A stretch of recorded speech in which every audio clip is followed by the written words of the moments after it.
What is up, ladies and gentlemen? It is your friendly neighborhood BJJ podcast for RAF ESPARZA, coming to you live again, somehow, some way. We have survived. We have made it through another season of the PGF, and I'm back in the studio. I'm not out in the wild.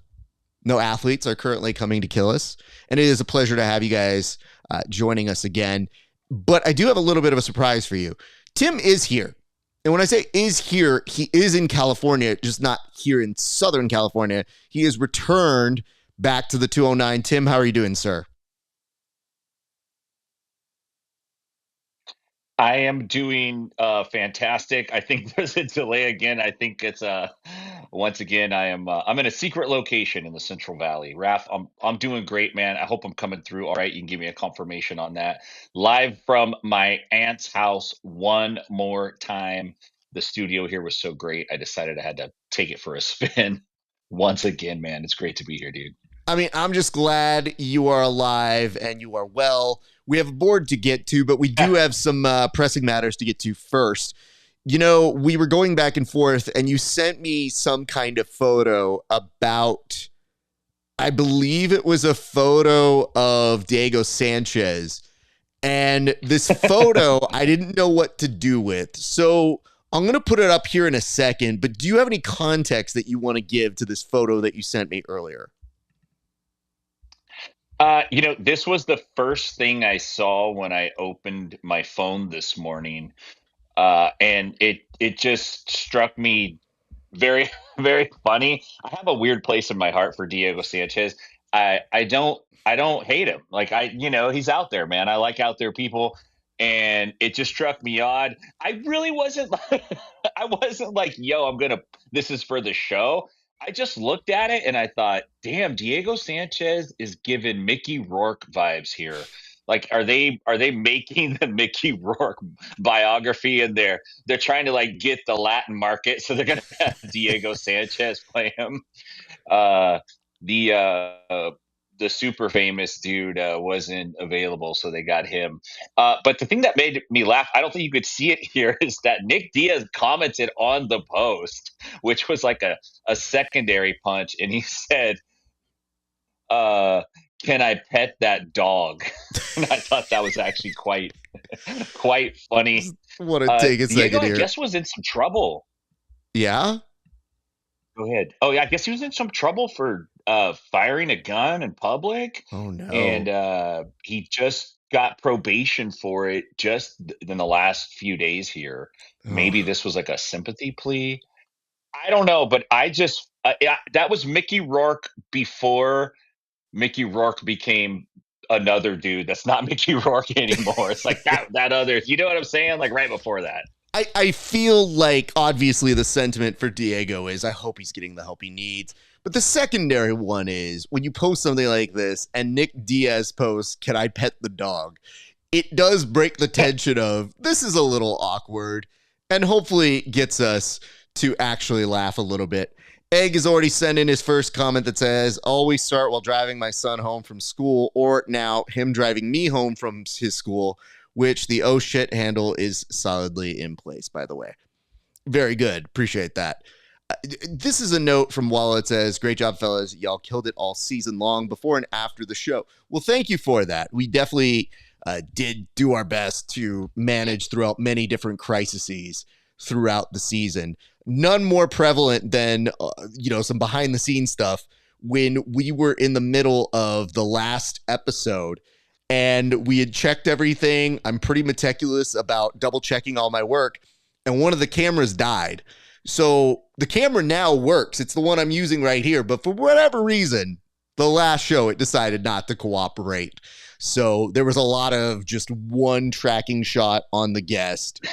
And that's fine. I don't mind that. In fact, I almost prefer it because the whole point is to put emphasis on the guest. But it sounds like a dead ghost is asking them questions throughout the rest of the episode. So other than that, I was pretty happy. I was pretty pleased. I felt like we had a lot of fun. And Tim being there for the final episodes really made it special to us. I'm looking forward to our good friend Eric took some photos, not just of us, but of a lot of people all season long. I'm sure you've seen some of them that the Kings were able to put out there, and you've seen some of those shots. If it looks really good, it probably came from Eric. And Eric was kind enough to take a couple photos of us, and we wanted to send very big thanks to him, because he was doing that thing that photographers do when they show you the shot and they're like, look at this. And if they say this is a good shot, believe them. Yeah. Because when we saw it, we were like, yeah, that's actually pretty dope. So we're looking forward to seeing that. Yeah, you know, when you do that thing where sometimes somebody gives you like, check this out, and you look at it and you're like, ooh, I'm not a photographer, but like, you gonna touch that up? Eric was like a magician, man. He had somehow he had this room pitch black, and it was like boom, boom. Where's he at? I'm thinking he's going to be front and center, like glamour shots. He's like way off in the corner under the side of a thing with a certain lens, dude. He's awesome. He was awesome. I would have liked the chance to bring a Giants hat. I felt like that was a very Dodger thing to do, and I just had to eat it. As a Giants fan, I had to eat it. People will know what I'm talking about. Our great host here, Raf, he smuggled illegal contraband into the photography session. I was not told that this was also going to include our favorite sports team. Can I ask a question here, though? Here's the part where I felt like the prank wasn't going to play as well, because you came in to see me in the green room, and I had just taken all the stuff. So I had my tie and my hat, my Dodgers paraphernalia. And I had it where I was going to do it in the photo shoot. But then you make this comment about Dodgers and baseball and all of this stuff. And I'm like, well, you had to have seen the hat. So I don't know at this point how it's going to be a surprise. I did it. What do you mean you did? You were talking to me about it. And it was so weird because I go, he's in on the joke already. So then I felt bad, but I will tell you this. I had told Eric, I'm like, at some point I'm going to put on this hat and it's going to be in the shot with Tim, and he has to fucking eat it and be in a shot with me. And Eric goes, you have to do that. And I go, okay. And then Tim like hightailed it out of the shoot. So this poor man, Eric, is dedicating his time, giving time to us. And this man can't even be in the same scene, footage, photo with a person wearing a Dodger hat, which has no bearings on him. But it's even worse than Ben Affleck saying, you can't see me in a Yankees hat because I'm a Red Sox fan. It's like, you're playing a character, dude. But no, lo and behold, the masterful Ben Affleck can't be caught dead in another person's hat, even when he's playing a character.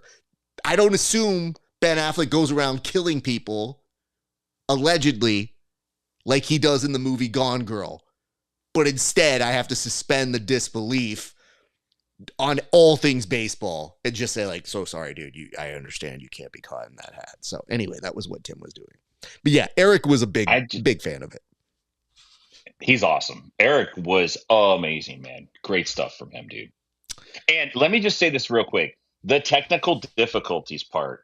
I was audited by my lovely wife over what happened. Why did it happen? Why didn't we have a backup? Who was looking out for it? What were we doing when it looked like what was going on? What were you guys doing? And I'm trying to like explain it. Well, this happened and this happened and this happened. But yeah, just some viewers, man, they're very serious about what's going on. And I don't blame them. And they should expect a very good show. But I'll answer a few of Stella's questions. One, what happened? Well, we didn't necessarily have anybody looking out for us. We're our own island. So sometimes when people are mentally checked out and done, they're just like, hey, man, that's really fun. Drink. This is fun. Meanwhile, I'm like sweating bullets over on the side being like, someone please check that camera. And even when I got a couple pieces of attention, they're like, camera? For sure. It's working. And I go, no. And so there's a moment where Tim and I actually did musical chairs, and he was sitting down asking questions. And I'm looking at the guest being like, poor Gio being a great sport. I go, we're the same person. For the purpose of this segment, Tim and I are one and the same. So it doesn't matter who asks questions. It's some guy with glasses who's older. And to answer the second question, why did it happen? Well, we didn't have a Stella. So I would assume if we had a Stella, not only, even if she didn't know how to operate the camera, she would make sure that someone was around and would be yelling at them to fix the camera. So if I had a Stella, that wouldn't happen. Yeah, no, absolutely. It's good to know that she cares, to be honest. Like, I do appreciate that. But I don't Same. want to be getting the third degree, about like, hey, what's going on? Like, Did you come on explain to now. her, This is though, my at any thing. given point, the furiousness that was me? That, like, there's no world in which I'm not majorly pissed I can't fix it all in, like, one big stroke. I did, and I also tried to explain to her the lore, the backstory of going behind where and touching the wires, and it's like a minefield back there. And honestly, like for you guys at home, I'm not even fully trusted to go behind that area. It's like that's like a precious. That's like the holy of holies in the tabernacle. Like it's gotta be serious stuff to get back there, and I don't want to go back there. So when it was going down, I was looking up at Raph like, "Yo, dude, what's gonna happen, bro? Is this gonna blow? Like, what's gonna happen?" And there was a moment when Gio was literally talking, and we weren't even at the table. He was just talking. No. It was great. And I did feel bad about that. But, like, this is kind of the weirdness that happens at the end of the show when you have a guest that's like, hey, man, I want to come on the show, but I'm also hungry. And you go, okay, well, I am sympathetic to that. And we will try to rush things to make things work, but it is like a juggling act, and you might be standing there juggling some oversized softballs, and then people start throwing dishes into the equation. You're like, wait, no, I know how to juggle baseballs, but why is there dishes now? Good Lord. So I laughed pretty profusely. We made it through. That was the most important thing, is I was like, as long as one camera stays up, we're going to be okay. But I see some notes.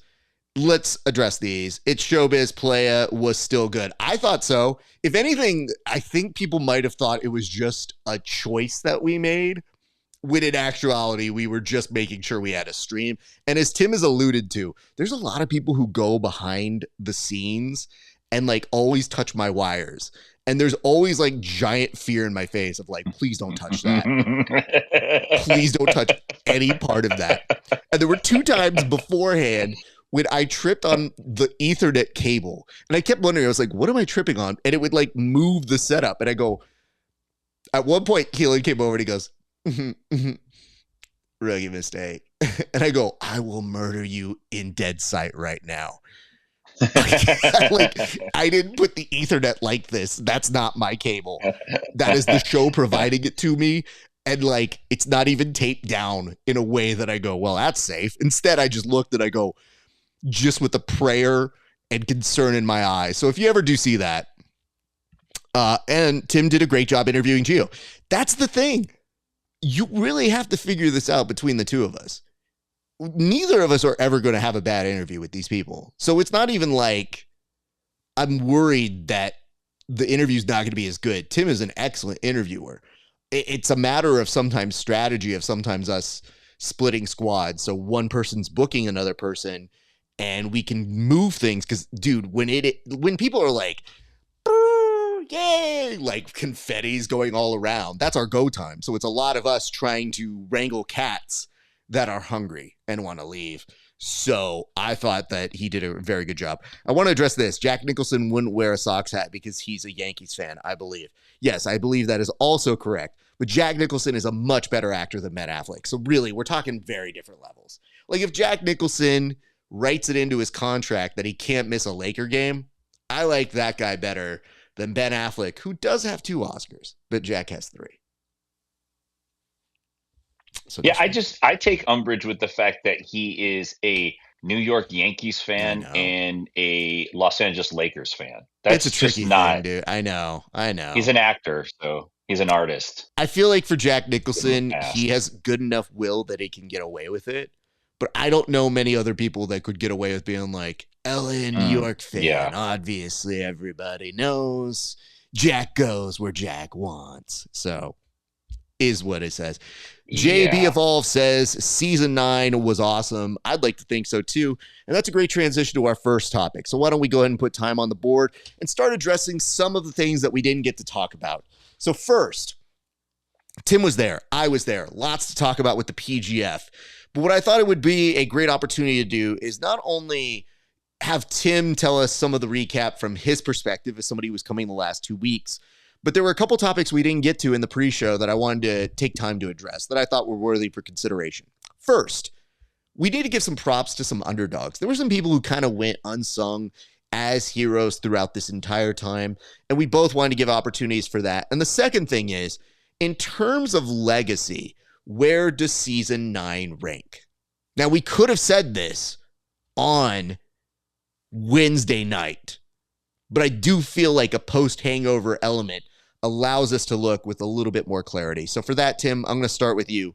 For the first question, who were some unsung heroes that you believe deserved some extra praise? You know, I'm really thinking of off camera, off mat folks who put work in at the PGF. And I'm going to call out, there's two particular people. These are totally, uh, they're probably not going to be your picks, but there's some particular people I just like to see when I show up there. And I'm like, yeah, this person's here. Yeah, this person's here. Okay. And both of those people, um, one provides a ton of value behind the scenes, and the other one provides a personal value, and I'll explain it. The first one that provides the personal value is Cookie Man, and Cookie Man is the shamanic vibrations. Listen, dude, I love Cookie Man. Cookie Man's name is Franco. Franco's dope, man. He shows up with these Tupperware trays of cookies that he's made, and he sells them, and they're delicious. Somebody bought the champ Kevin Beering a cookie platter from Franco and like gave it to him after he won. It's great stuff. He's always there. I freaking love him. I feel like he needs a cookie booth at every jujitsu event. Always nice dude, always has cookies. So hell yeah, Cookie Man. The second dude who'd probably snarl at me and put a cigarette out on my forehead. No, he's a really nice guy is Roy. Roy is the ultimate stage manager of all time, dude, and he's at these events. Roy doesn't really know Raf and myself, but he said something that it actually is like, dang, man, that kind of feels good because a lot of times you think you're doing this stuff and you're like, nobody's like Raf. And what a lot of people don't understand is like, especially Raf, you this season like you're bringing the studio up, you're there before most people get there because you have to set that thing up, and then when the show ends, that's when the post show begins. So by the time they're all out of the building, you're just like getting to a point to where you're like, okay, let's see if we can bring this ship to a close. And one of the things that Roy said is he came by and he's like, if anybody gives you anything, you come get me. You guys are the first people here and the last people to go. So like they need to get out of your way and let you do your job. And I was like, hell yeah, Roy. I love that. Those kinds of folks make the world go around. So those are my kind of like unsung heroes. Nothing to do with jujitsu, just there in the building making things run. So good Those are some stuff. great nominees, Tim. I would affirm that because Roy also does this with me. One time I was joking. I was like, well, sometimes people will give a shit. And with dead seriousness in his eyes, looks at me and goes, you let me know who's giving you shit. They shouldn't be doing that. And I was like, oh, Roy, it's like a hypothetical. Nobody actually gives a shit. We're just saying, like, Yeah. in this joke, they give a shit. He goes, nah, man, you guys are good at what you do. You keep doing what you do. And I don't take shit from nobody. But if they give you guys shit, they got problems with me. And I go, oh, well, you know what? I'll take an ally. Not going to worry about that. Yeah. That's cool. I want to give out a couple of same acknowledgments here. One thing I could probably say is there was a person who also would do help with the cleanup and was always assisting. This person always was wearing a face mask. The nicest person, just always making sure that we had all the stuff that we needed.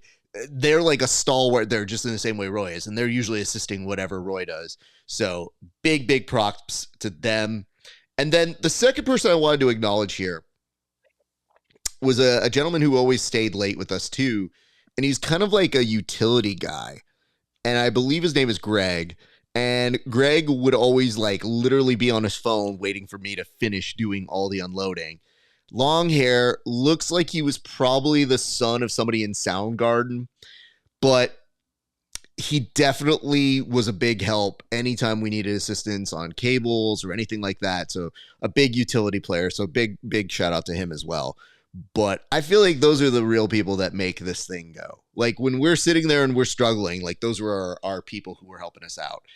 Now we'll go to the second question, which was, Tim, where does this stand in terms of legacy, in your opinion? I know it's a little bit short and early to make some assumptions, but I'd love to get your feedback on where you think it stands currently. Man, yeah, that's a great question.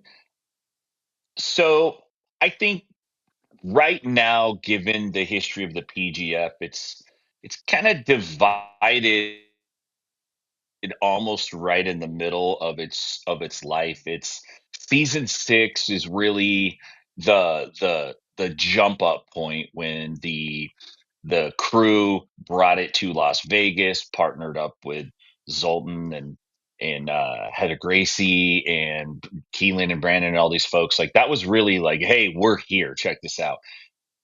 Season 7, season 8, great seasons. Ryan Aiken, saw him run through a bunch of dudes. We saw Jet Thompson crush it last season. Season 9, I think, is special because it's the first season when there are 4 franchise teams owned. And what really makes it potentially really could be one of the biggest moments for the PGF is that they also announced 3 more teams during this season. So they announced the Outlaws in St. Louis, they announced a new team in Houston, and a new team in North Carolina. So that's 7 teams that have just been put on the plate for season 9. And I think if this all works out, it won't be smooth. It will be challenging. But if it does work out, this season 9 will be seen as like this was the first sports league, like real season. Um, yeah, I think it's going to have a real big place. I think right now, season 6 is still kind of that major jam, but I think season 9 might be able to take the throne. It's hard to say without seeing how the next couple of years play out, but a pretty big deal, man. I would agree. I feel like we just keep getting different eras. So season 6 was the beginning of a whole new modern era for this world. I feel like season 9 was the beginning of what some people were trying to coin as the first official franchise year. And what's going to be weird is we won't have a year-to-year comparison that's going to be the same because there's going to be 4 more teams. So next year's going to be a whole different beast of, does this work? Or how does this work? Because BMAC was on a stream a little bit earlier on his kick and was giving people some previews as to where this could go. And some of the questions you guys have had about multiple weight classes, a new studio. How is that going to work? Possible multiple days. Those are all big topics that I believe are going to come as a result of some late deals, some negotiations, and then I believe come June, there's going to be an owners meeting summit. And I believe that is going to be where at least the concepts are going to be put in place.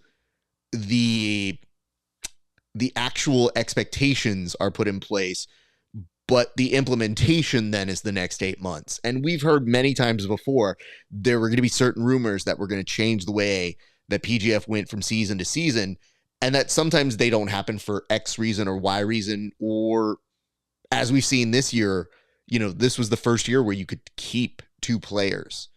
And now they're even toying with the idea of if they go multiple weight classes, there being a third person you could retain.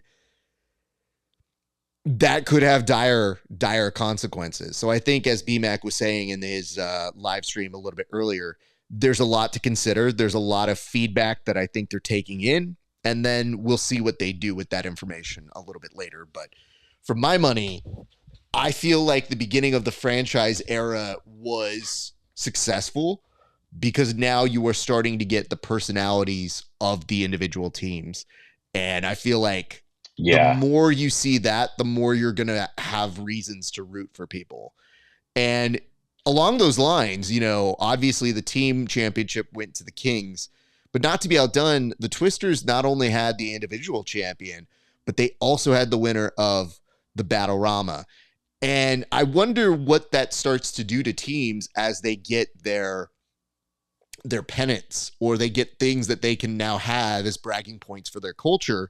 Because, you know, when you go visit a stadium, they hang up that stuff in their culture and where they belong. So, you know, do we have something like that in the future as perhaps we go to a new studio, or perhaps we have a new space where we're raising up the flags or the jerseys of retired players or things like that? So you're going to start seeing those elements come in, and I'm excited to see how they get implemented.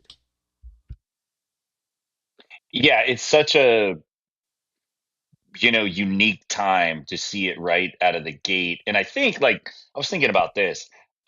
Now's the time. If you want to be a Hall of Fame PGF guy, get in early. Honestly, the first 5 seasons were the best. That's like the MLB guys. You wanted to be playing in 1903, right? Because you could be a Hall of Famer. Yeah, like, who knows what you were playing with, right? Don't matter, man. You look at the numbers. So yeah, it is pretty unique. It will be interesting to see the direction the awards go in. Like, we talked about the MVP, we talked about, there's the points leader. Like, the PGF is kind of finding its way into, these are the numbers that we value and honor. But it'll be interesting to see if those keep the same kind of focus as the organization grows. Yes. And I see here, Greg, the XL. Oh, Heath. Yes. I don't know that he would know what that means or what to do with it, but yes, somebody else with long hair. I didn't know we were doing XL, small and medium sizes of people. I think that's a dangerous precedent to set, especially when you yourself might be the first to be in that record zone, though, Egg, because isn't there already a mini Egg now amongst the cast and crew of favorites here at the PGF? And I don't know who's more popular, you or your son. Well, depends on who you ask. It does on a different day. Nonetheless, we are now going to go on over to UFC BJJ. And I'm very happy that we have talked about PGF. It's not the end of it. We will definitely be talking more about it as new information becomes available, and talk of an 8th team to be released. VMAX said anywhere between 30 to 60 days, if not maybe a little bit sooner. So more news coming very, very shortly, I believe, in that world. But now, UFC BJJ. Wow. Let's discuss this. We give this league a lot of mess in this world, but I wanted to take a moment to talk about UFC BJJ 7. I was watching it on my drive home last week, and we have our criticisms. We still do. I think we always will about UFC BJJ. But I have to say, by and large, it was actually a pretty good event. They got rid of the trash commentator, and they brought back in the dude who normally does the British broadcasts or the overseas ones. And I have to say, even though he doesn't add anything in realm of knowledge, play-by-play, you don't have to always have knowledge of the sport. I don't know how much he fully can speak on just jiu-jitsu by itself, but he wasn't harming the broadcast. And not harming is almost cause to give you a B+. So he played a lot better with Mike and Dean Thomas. It's still not my ideal commentary team, but it was a lot better without that other dude. And it was like noticeably different because I didn't turn the commentary down as quickly as I have for other broadcasts. And that was something that we've harped on. What also helped was they had some finishes earlier in the day. That was actually very pleasant to see.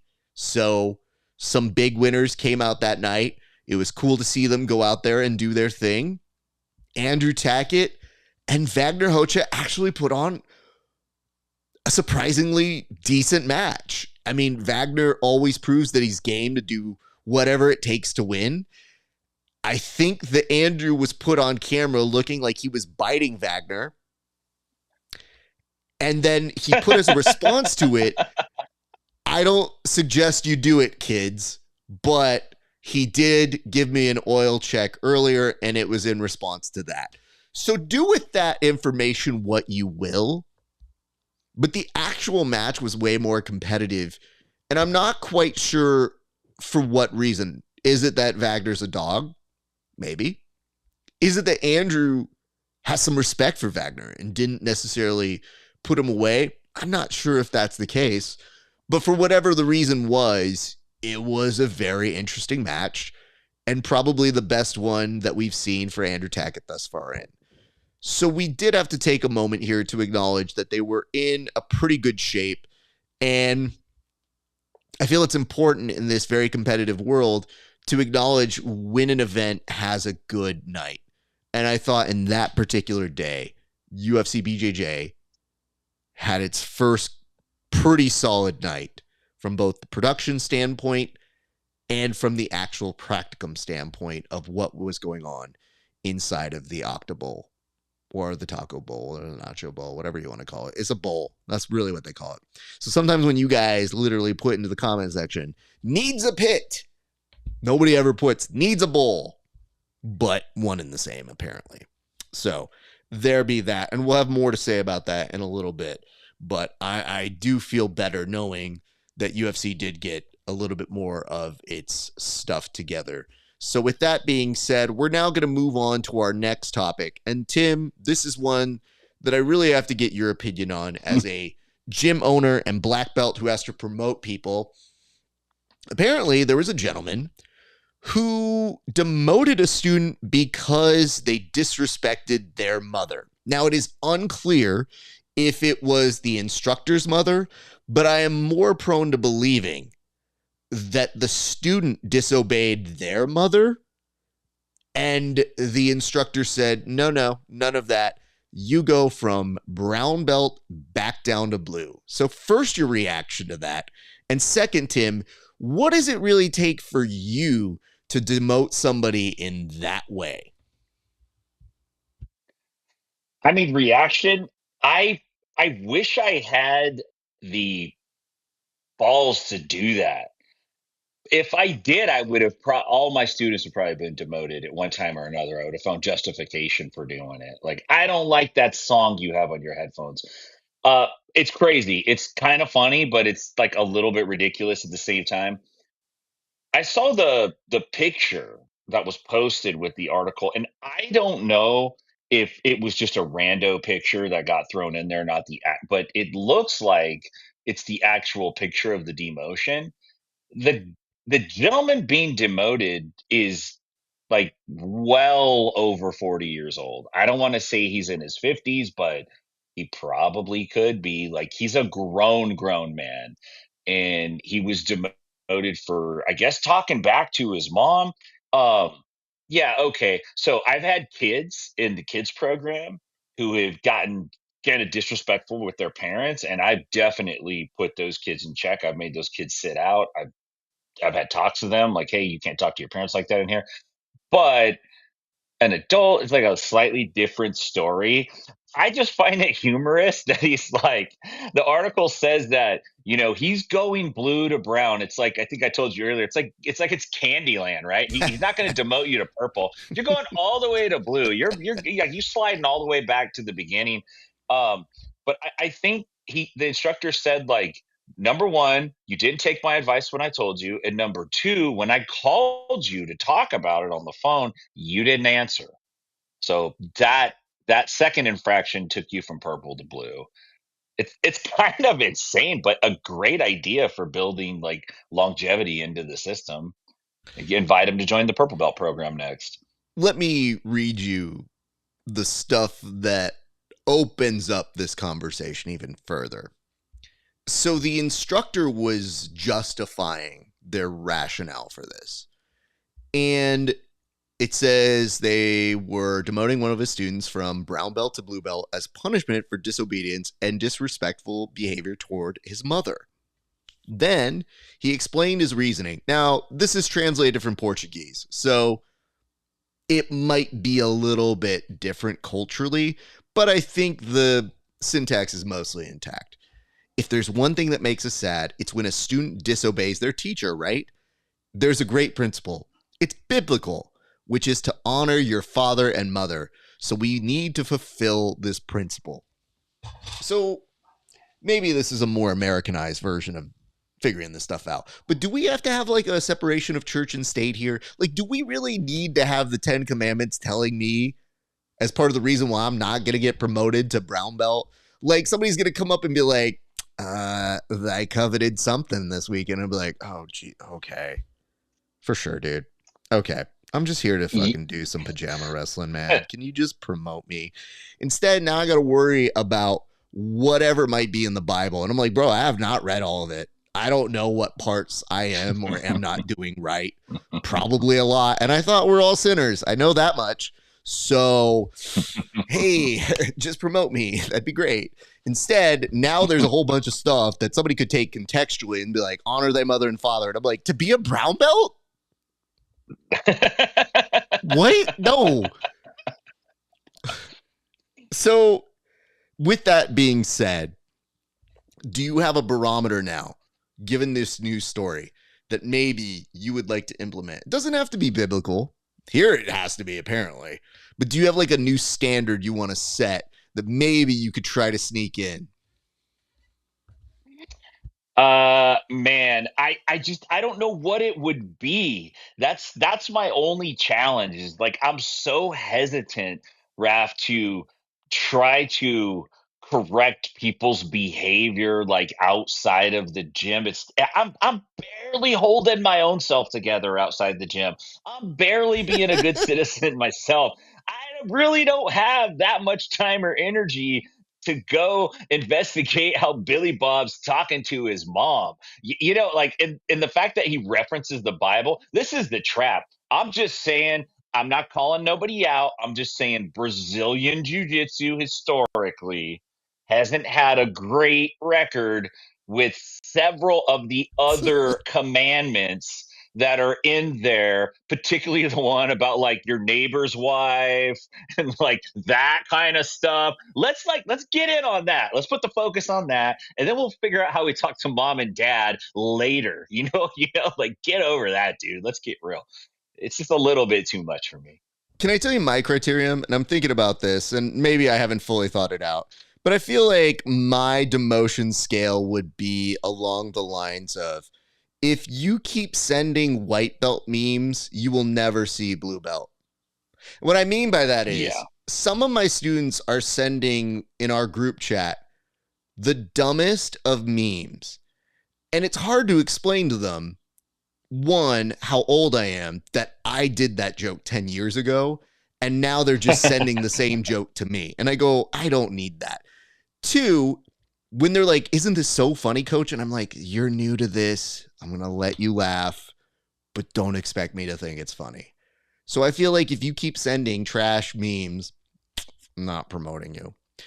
Two, I feel like you should be able to do something impressive. So like, if you can't pass a certain level or XP rating in a video game, I feel like I should be able to be like, bud, it's looking a little rough on that Street Fighter XP.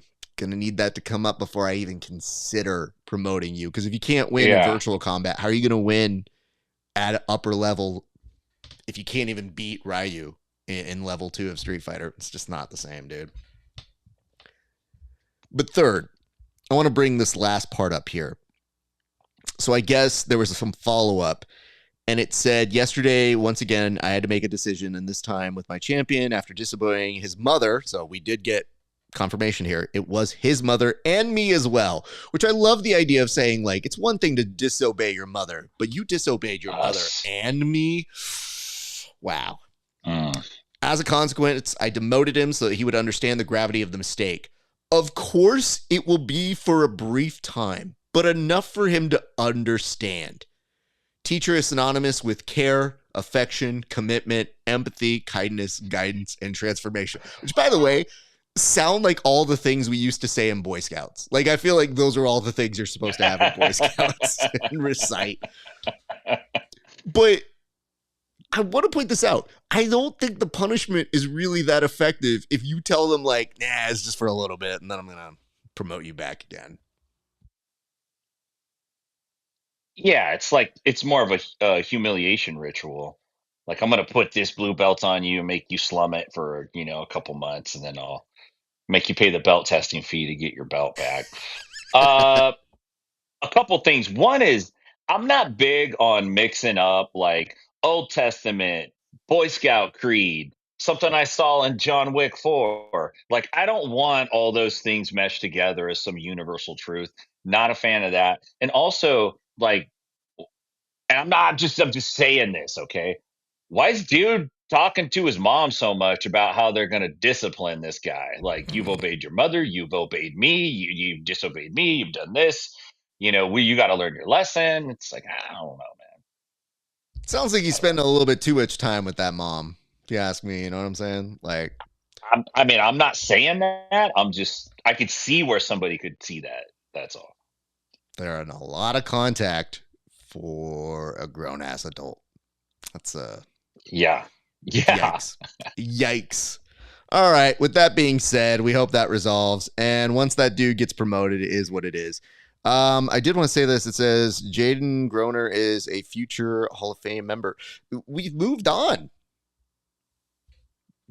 We moved on, egg. And then it says Hoffa was very fun to watch. He did make a very big statement that night, and also was already putting in work on the promos and just being like, "I'm so good, Yeah, y'all want to watch me?" And I'm like, I mean, he is very, very good, but he has, I think, very clearly in the sell aspect now. So if you watch his post fight interview, we know him and we love him. I am curious to hear what the reaction is from people who are just learning who he is in that show, because I don't know how they would react. Maybe they're just like, yeah, that dude's the shit. Or I don't know if they have a reaction of like, I don't know about this dude. But if you are in the camp of I don't know about this dude, we have some matches for you to watch. He is very exciting.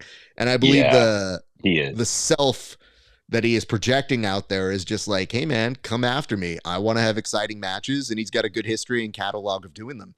You just wouldn't think that because of his age, but he's been doing it for a minute. So big love to that man, and continue doing great things, Hoffa. We are excited to see you do big things. Let's talk about this, Tim. You are more versed in this world in certain ways, so it'll be great to hear your opinions. A host, some random dude, not important to name his name, but he was saying that he thinks that wrestling is safer than jiu-jitsu, and cites that it is less likely a wrestling coach is going to hit on your daughter. So that criteria is already awkward to begin with. But nonetheless, Tim, what say you about the safety concerns of wrestling versus jiu-jitsu? Well, that's interesting. I think wrestling, like, okay, there's two kinds of safety we're talking about. There's like safety from bad actors and bad characters, and then there's safety in terms of like, physically getting hurt while you do the sport. Listen, any combat sport, regardless of if you're punching or kicking or wrestling or you're doing submissions, there's potential. It's dangerous. There's potential to get hurt. Obviously, jujitsu, the whole point is to get a choke or to threaten a break to a point that where you could get it, you force your opponent to give up. Okay, that's definitely a dangerous factor. Surprisingly, in regular training, a lot of people don't get hurt on the subs. They get hurt on all the other wacky stuff. Now, wrestling at the high school level is aggressive, it's fast paced, it's brutal. There's no submissions, but some of the positions that these kids get put in, with the refs not having an understanding of, oh, that can rip that dude's shoulder out. They're just like, well, his elbow didn't cross the imaginary line, so that's clean technique as far as I'm concerned. And I'm just like, dude, what? Like, what are you doing? Um, they're both super dangerous sports. I think wrestling has different dangers that don't get talked about, especially with the weight cutting and the fixation on the diet and the more is better. You got to push yourself till you're just about to keel over and die mentality, that's rough. That's dangerous. That's not great. The predatory thing, who's to say? I haven't been around wrestling long enough, but in my limited experience on this earth, there's a general distribution of creepers across every freaking profession. So it wouldn't, I don't think jujitsu is any worse. Thank you for that. I appreciate that examination. Let's take that bit by bit, though. First things first. I hope that wrestling would be safer. It seems pretty destructive to the bodies. I don't know if you've ever trained jiu-jitsu with a wrestler. They can be known for their intensity on occasion, but a lot of them do get it. Like, they learn at a certain point, like, oh, you mean we don't have to go 100% this time? And it's like, yes. And when they do that, they already come to this world with a lot of experience. So it's just a matter of how do they integrate that experience in a way that's comfortable to them.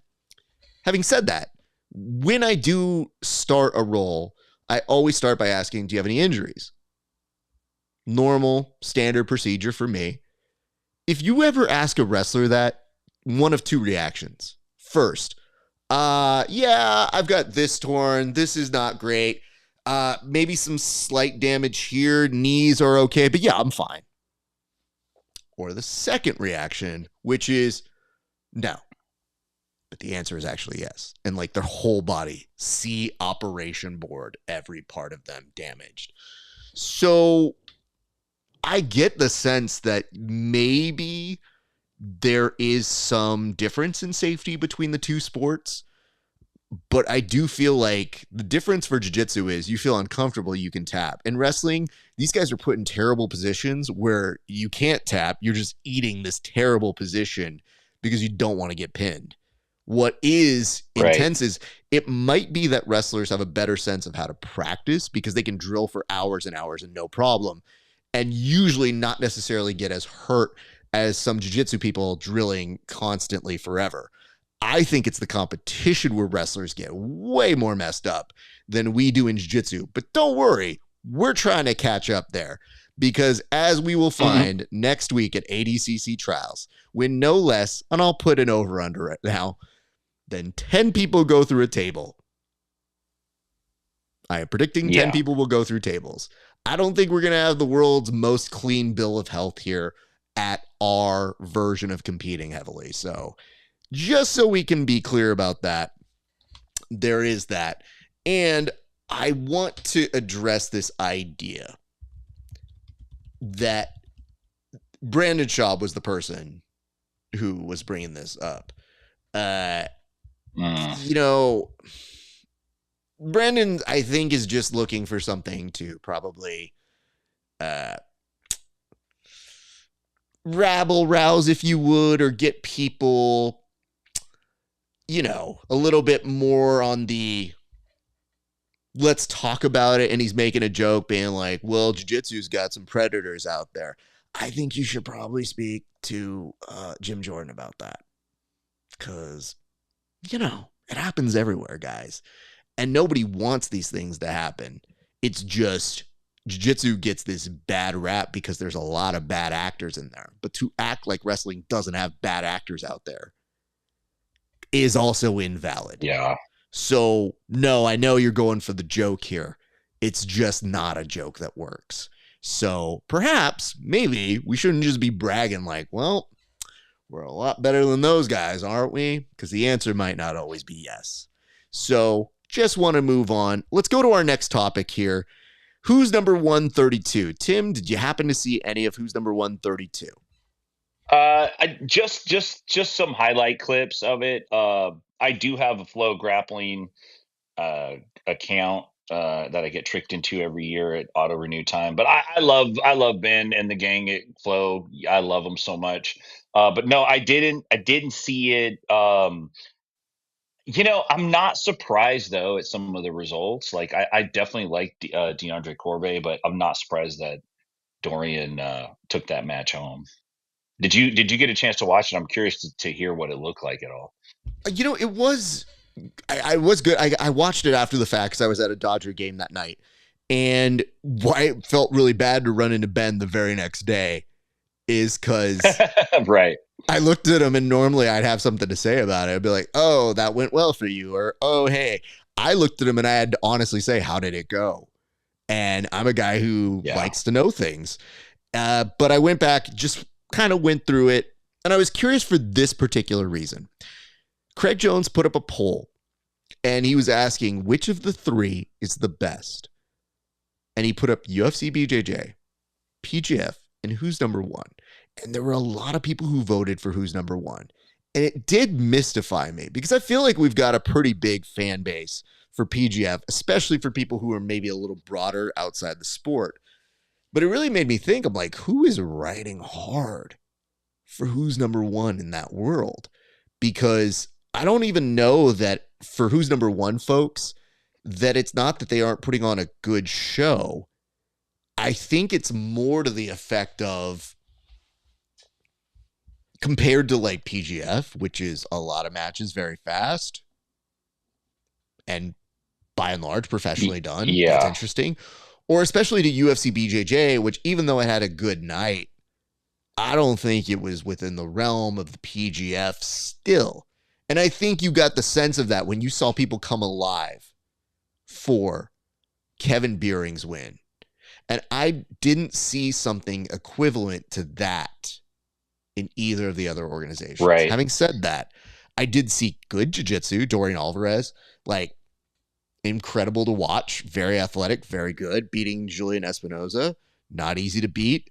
And then for DeAndre Cobre, very fun and great grappler to watch. Beating Max Hansen, not an easy task, but he was able to do it that night as well.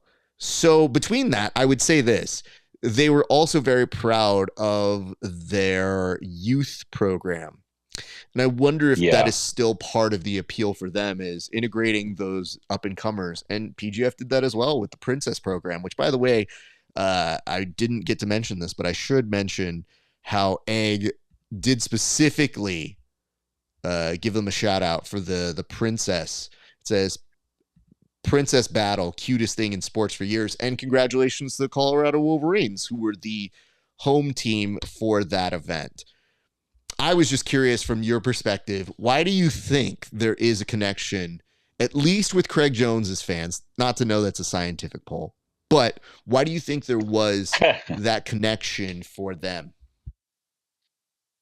You know what I think it is, and not to try to be the statistical analysis expert here or anything like that, but I think that there's a likelihood that Craig Jones has many, many followers who are familiar with Who's Number One. They've seen him on Who's Number One. They've seen, kind of that whole crew of dudes. Who's Number One was one of the staple kind of shows in that. And like you're saying, it's a decent show. It's not a terrible show. It's a decent show. Having said that, most people don't want to say they love UFC BJJ. That's like saying your favorite band is Nickelback. Like, you don't want to say it. Only Brandon McCaffrey admits to Nickelback being his favorite band. Everybody else is like, they don't want to say UFC BJJ. And despite how much I love PGF, you love PGF, our homies love PGF, there's still a lot of folks that watch jiu-jitsu that aren't too familiar with the PGF. So I think it's mostly that, or Flo's got the bot army going strong, man. They told all their employees across all their business lines, like, you better go vote for Who's Number One, dog. But I think it's just a familiarity, brand recognition thing at this point. Which, by the way, I mean, then we got some work to do, but by and large, I feel very, very confident about the PGF's product comparatively between them. And like I mentioned, just go back and when they released that footage of the crowd going crazy for Kevin Beering over Jet Thompson, I just haven't seen stuff that captures that moment.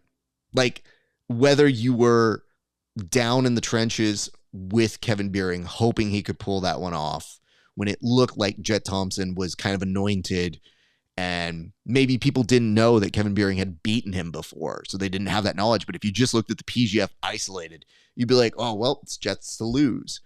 They have a very good back and forth match. And then The team, of course, is going to jump out of their seats.